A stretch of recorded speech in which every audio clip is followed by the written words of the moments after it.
on a des agriculteurs qui ont tendance à être de plus en plus techniques, où la notion de l'environnement commence à prendre une part importante. D'abord pour des questions de contraintes administratives, mais également en termes de, je pense que c'est aussi une question de génération. Les générations qui arrivent commencent à prendre conscience de l'aspect environnemental et qui ne pourront plus faire exactement comme leurs prédécesseurs ce qu'ils voulaient. Donc ils devront faire ce qu'ils pourront et ce qu'ils devront en fonction de leurs contraintes techniques, économiques et environnementales. Aujourd'hui, notre agriculteur, notre client, effectivement, avec lequel on a une bonne relation de confiance, nous écoute, nous consulte, mais on sait très bien qu'il ne consulte pas que nous. Il va consulter d'autres sources d'informations.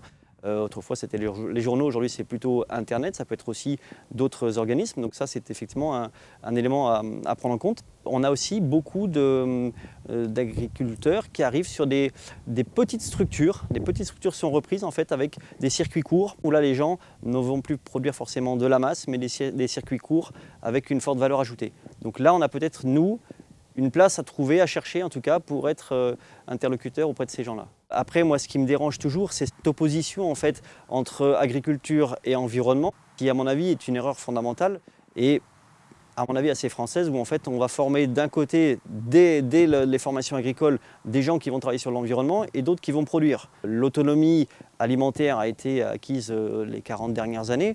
Aujourd'hui, c'est comment on va garder cette autonomie, comment on va garder cette force de production, qui nous permet aussi d'avoir une puissance assez importante au niveau du commerce international et du poids politique. Donc ça, il faut absolument qu'on le garde, mais effectivement en tenant compte des attentes de nos concitoyens. Charge à nous en fait peut-être d'essayer de communiquer autour de ça pour apaiser un petit peu les tensions et que forcément il y a un cas de conscience à prendre, qui de toute façon la société a pris ces choses en conscience et l'État également.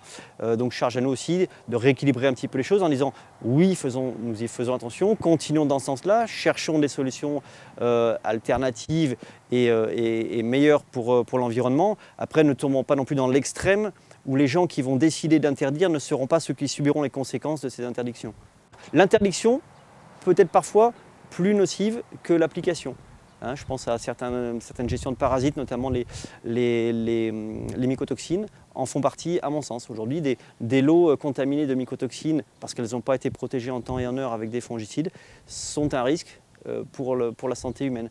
Donc, tout n'est pas blanc, tout n'est pas noir. Il faut aussi être capable de juger, quand on est dans un parti, les choses qui peuvent être bonnes de part et d'autre pour que le jugement soit équilibré.